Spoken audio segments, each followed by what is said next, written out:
आज हमारे देश के कई इलाकों में जंगल राज लागू है। इस जंगल राज में हर पल देश के कानून का चीर हरण होता है। कत्ल, डकैतियां, बलात्कार और अपहरण डंके के चोट पर किए जाते हैं। इस जंगल राज में ये अपराधी आपके साथ दिन दहाड़े जो मर्जी करेंगे। और तो और अपराध के बाद प्रशासन आपको चुप रहने की सलाह देगी, धमकी भी देगी। जब बचाने वाला मारने वाले से हाथ मिला ले तो आम नागरिक की सुरक्षा एक मजाक बनकर रह जाता है।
पता नहीं क्या है इस छोटे के मन में।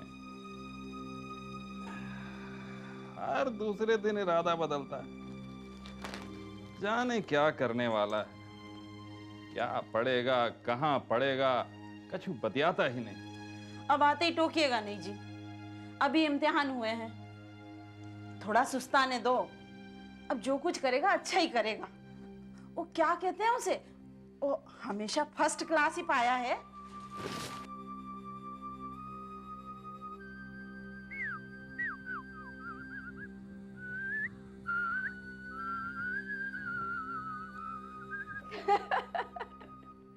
देवर जी कहने लगे कि उन्हें भी इनकी तरह पलटन में भर्ती होना। पता है माँ जी मैंने क्या कहा? मैंने कहा पहले खूब पढ़ो लिखो, अफसर का दर्जा हासिल करो। फिर पता देवर जी ने क्या कहा? कहा भैया को मुझे सलाम करना पड़ेगा, सिपाही अफसर को सलाम मारेगा। सुनते हैं, कह रहा था पलटन में भर्ती होगा, अफसर बनेगा। अरे फौज में अपना मनोहर ही ठीक है। ये वीरेंद्र 2 दिन में उब जाएगा और फौज को ऐसे नहीं छोड़ सकता। कम से कम 15 साल निकालने पड़ेंगे, कोई मजाक नहीं है। अरे ये देखो कहाँ पता है, माधव सिल्क। हाँ, यहाँ से आप सीधा जाइए।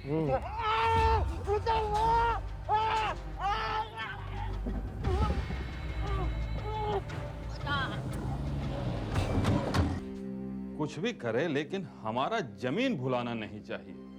पुरखों का जमीन है, दोनों भाइयों को जमीन का रक्षा करना चाहिए। अरे जमीन है तो हम हैं। अब बहू समझाओ अपने फौजी पति को।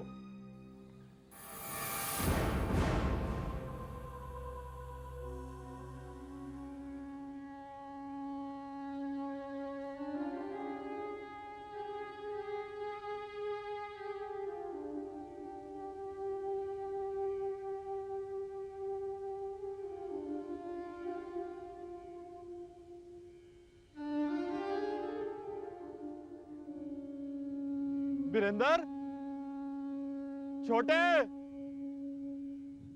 वीरेंद्र, छोटे,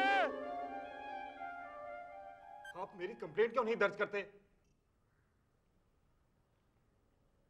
इंस्पेक्टर साहब, मैं आपसे बात कर रहा हूं, आप मेरी कंप्लेंट क्यों नहीं दर्ज करते?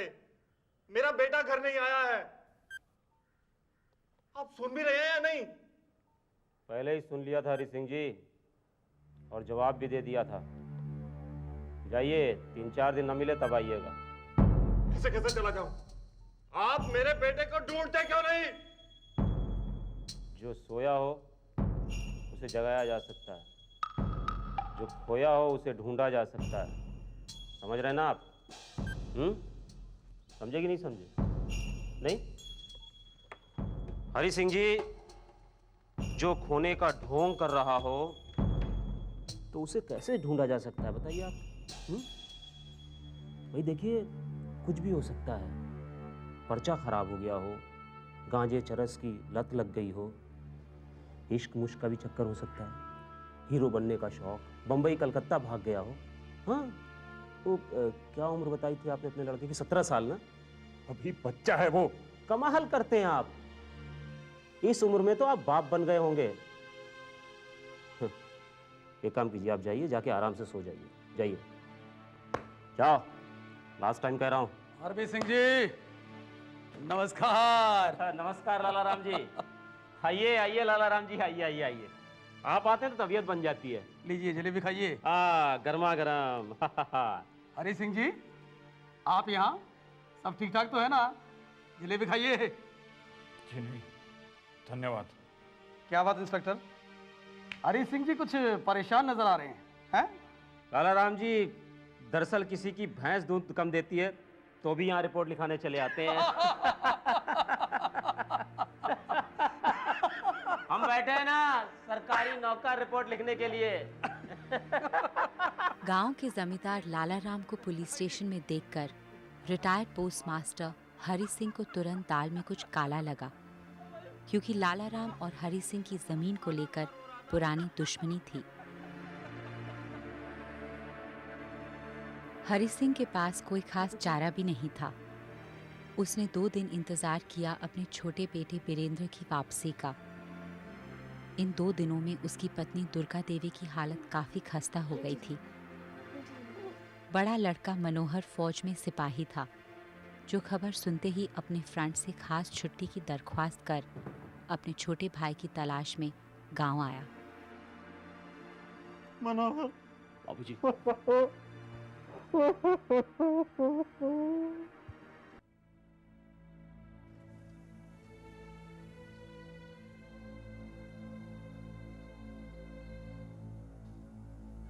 बाबूजी, आप धीरज रखें, मैं छोटू को ढूंढ निकालूंगा। किसी भी सूरत में उसे आपके सम्मुख लेकर आऊंगा। जानता हूं बेटा, अब तुम ही कुछ कर सकते हो। उस इंस्पेक्टर पर तो भरोसा नहीं मुझे। लगता है लाला राम से मिला हुआ है। लाला राम ने ही जरूर कुछ किया है मनोहर। मैं देखती हूँ। तो लाला राम से पिछले दिनों कोई बात हुई थी क्या? क्या बात? वही बात जो बरसों से चली आ रही है। पिछले माह भी प्रस्ताव लेकर आया था, बोला जमीन बेच दो। हमने कहा जमीन के बारे में सोचना भी मत। तो फिर लाला राम के खिलाफ भी कंप्लेंट लिखवाएंगे। अगर शक है तो जरूर लिखवाएंगे। चिट्ठी।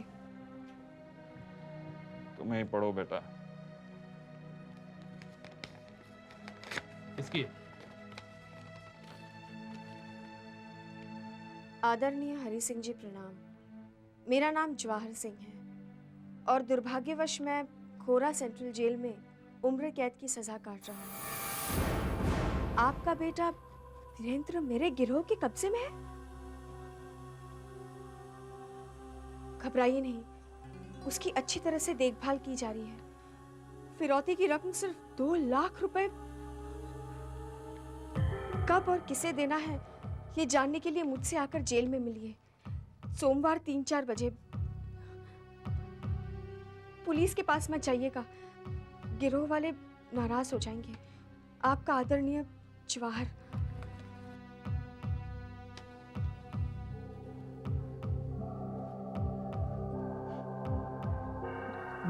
दो लाख रुपए? एक तमड़ी भी नहीं देंगे। आइए बाबूजी मेरे साथ थाने में, चलिए।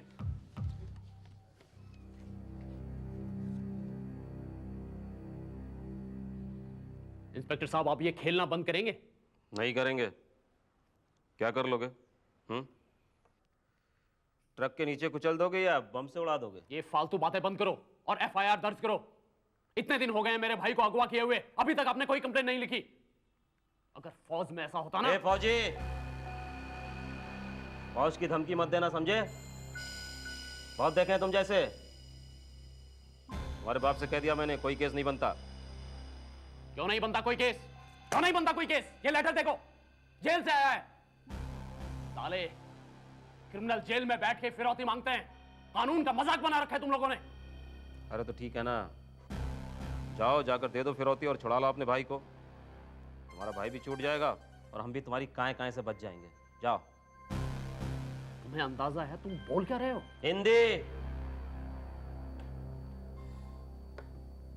हिंदी बोल रहे हैं हम, समझ में नहीं आती क्या? हाँ? देखो भैया, ये जो किडनैपर लोग हैं ना, ये साले बहुत हरामी होते हैं। हाँ, ये किसी का भी नहीं कुछ सोचते, किसी का आगा पीछा नहीं देखते हैं। जो कहते हैं वो करते हैं, काट के फेंक देते हैं। और उस वक्त तुम क्या कर रहे होगे? फौजी, उस वक्त आप क्या कर रहे होते हैं जब उस पार के आतंकवादी इस पार घुस आते हैं? क्या कर रहे होते हैं आप? हाँ? देखो, सिपाही हो, सिपाही की मजबूरी को समझो। हम भी देश के सेवक हैं भाई। अरे बंद करो ये बकवास। साले देश के सेवक, लाला राम जैसे लोगों से मिले हुए हो तुम। लाला राम के खिलाफ कंप्लेन लिखो, उसका जरूरी सफरन में हाथ है।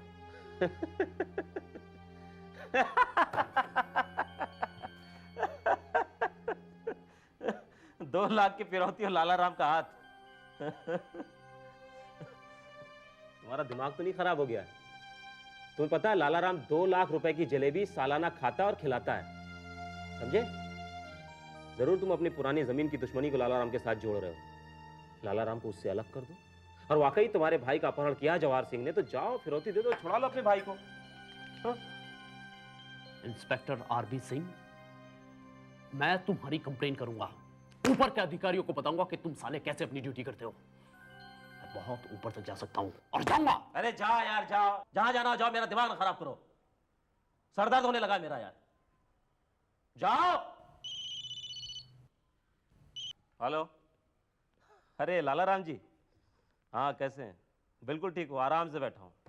अरे कोई व्यस्त नहीं हूँ। हाँ हाँ, आ जाइए, नो प्रॉब्लम। हाँ हाँ। मनोहर जेल में जाकर जवाहर सिंह से मिलने के सख्त खिलाफ था। वो सेना के उच्च अधिकारियों द्वारा कार्यवाही के लिए जोर लगवाने के पक्ष में था, पर अपने माता पिता की आंखों में आंसू और भय देखकर आखिरकार वो हरि सिंह के साथ खुरा जेल जाने को राजी हो गया। आइए।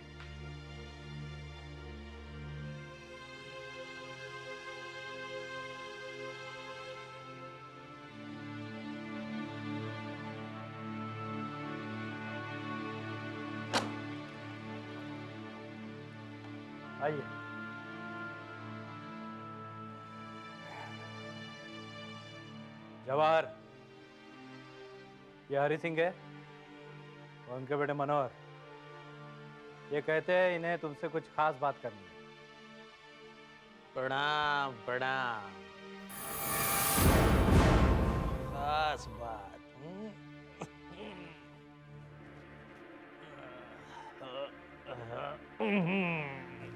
कहिए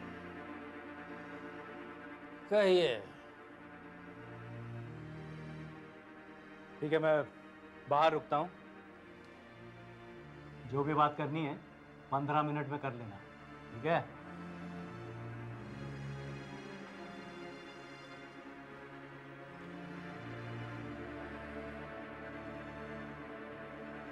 देखिए, हमें एक पत्र मिला है रजिस्टर्ड पोस्ट से। पैसे कहाँ हैं? नगद बोला था। कहीं चेक वेक लेके तो नहीं आए ना? हैं? देखो, 2 लाख रुपए अभी नहीं है हमारे पास। अभी नहीं है, बाद में हो जाएंगे। फिलहाल जितने हैं दे दो। देखिए, पैसा तो लाए नहीं हम लोग, सोचा बातचीत किया जाए। आप हमारा लड़का लौटा दीजिए, फिर बैठकर कुछ ना कुछ तय कर लेंगे। तिवारी, अबे तिवारी, अबे ओ जेलर, इधर आ, इधर आ, इधर आ। क्या हुआ? क्यों चिल्ला रहे हो? साले कहते हैं पैसे नहीं लाए हैं। बात करेंगे, तू बात कर इनसे, समझा इन्हें, समझा। साले तुम्हारे इस लौंडे की ना टुकड़े टुकड़े कर देंगे हमारे लौंडे।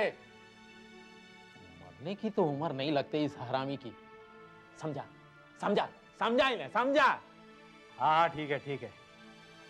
आप जरा इधर आइए, आइए आइए, इधर आइए। देखिए, किसी भी तरह कॉम्प्रोमाइज कर लीजिए। भलाई इसी में कि कोई रकम तय कर लीजिए। कल मुझे दे देना। आपका लड़का लौटाने की जिम्मेदारी मेरी। मैं इन लोगों को जानता हूँ, बहुत खतरनाक लोग हैं, लेकिन जबान के पक्के। आइए आइए।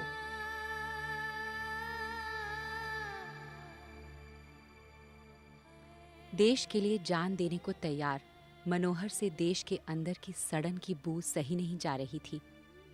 उसकी आंखों के सामने उसके देश की गरिमा का बलात्कार हो रहा था। एक सेंट्रल जेल के अंदर जेलर कैदियों की तरफ से दलाली कर रहा था। पर मनोहर को अपना गुस्सा पीना पड़ा और इस घिनौने सौदे में शामिल होना पड़ा। 30,000 रुपयों की फिरौती मिलते ही 3 दिनों के अंदर वीरेंद्र को सही सलामत घर पहुंचाने का वादा किया गया। दूसरे दिन ही रुपए पहुंचाए गए। 3 दिन का इंतजार 3 साल जैसा था।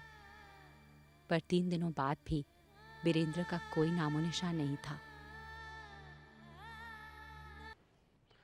जेलर साहब, ये तो साला क्रिमिनल है, इस पे तो मुझे कोई भरोसा था भी नहीं। पर आपने तो जुबान दी थी ना कि मेरा भाई 3 दिन में लौट आएगा। तो कहां है मेरा भाई, कहां है? वादा तो किया था, पर देखो ना, हालात ही कुछ ऐसे हैं।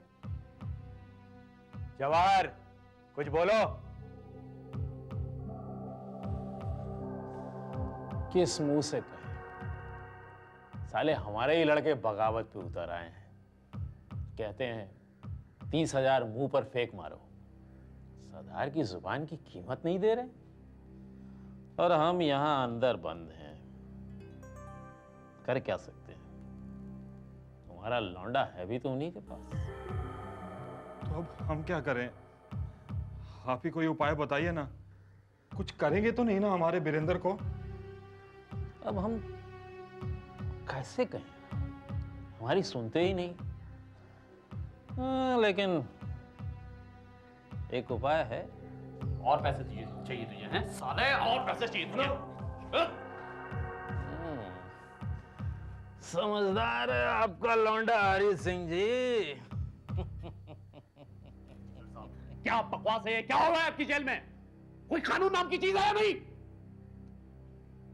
अब यही बीच में है ना, क्या कर सकते हैं? नहीं बाबूजी, नहीं। और पैसे देंगे तो बुरे फंसेंगे। हमें अपने फौजी अफसरों से मदद लेनी चाहिए, वही एक सही तरीका है। तुम्हारी बात ठीक है बेटा, थोड़े पैसे तो दिए जा चुके हैं। एक बार और कोशिश करके देखते हैं। 20-25 में मान जाएंगे तो सारा झमेला टल जाएगा। तुम्हारे भाई की जान भी सलामत रहेगी। क्या गारंटी है बाबूजी? कोई गारंटी है क्या? देखिए बाबूजी, मैं अपने कमांडिंग अफसर साहब से एक चिट्ठी लेकर आता हूं, तब तक आप यहां कोई अच्छा सा वकील कीजिए। कभी नहीं।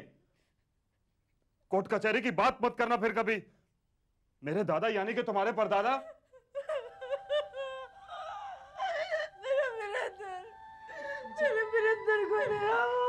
माँ जी चुप हो जाइए, संभालिए ना अपने आप को। मेरा सब कुछ ले लो, मेरे जीवन ले लो, मेरा जमीन जायदाद सब ले लो, मेरी जान ले लो, पर मेरा वीरेंद्र ला दो। माँ जी चुप हो जाइए। भगवान के लिए मेरा वीरेंद्र ला दो। माँ जी चुप हो जाइए ना।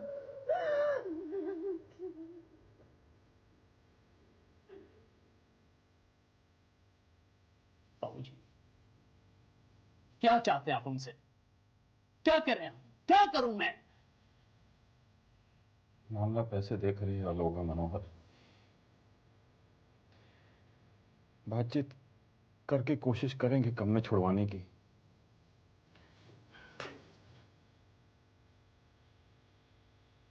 अगले 3 महीनों में पाल परिवार से लगभग 1 लाख रुपए ऐंठ लेने के बाद जवाहर और जेलर तिवारी ने मनोहर और हरि सिंह से मिलना तक छोड़ दिया। वीरेंद्र की कोई खबर नहीं दी गई। पुलिस कोई भी कार्रवाई करने से टाल रही थी। इंस्पेक्टर आरबी सिंह की लालाराम से बढ़ती दोस्ती मनोहर को और हताश किए जा रही थी। आखिरकार मनोहर ने अपने तरीके से कार्रवाई शुरू की। अपने फौजी अफसरों द्वारा राज्य के शासन और पुलिस अधिकारियों के नाम चिट्ठी लिखी। राज्य के मानव अधिकारियों से लेकर मुख्यमंत्री तक सबसे न्याय की फरियाद की, पर दुर्भाग्यवश इनमें से एक भी पहचान, एक भी पत्र कोई ठोस नतीजा नहीं दे पाया। अब अपहरण को 9 महीने हो चुके थे।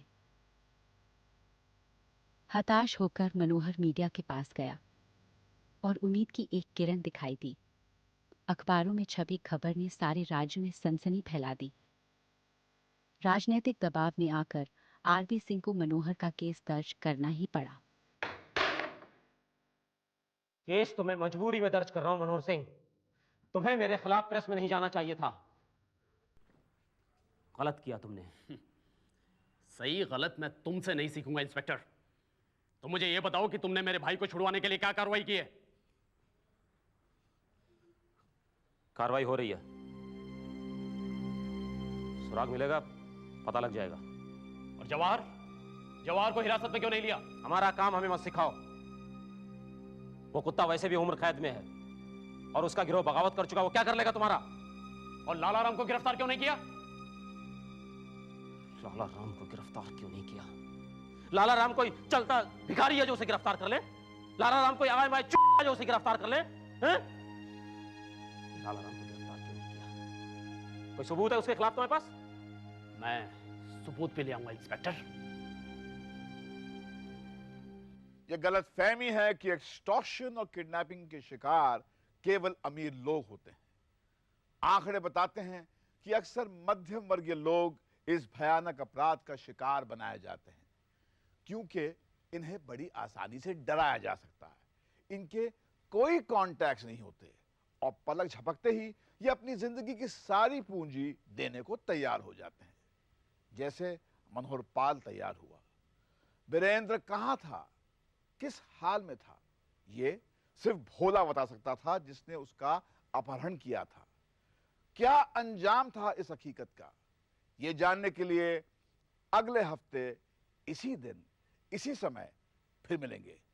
तब तक स्टे अवे।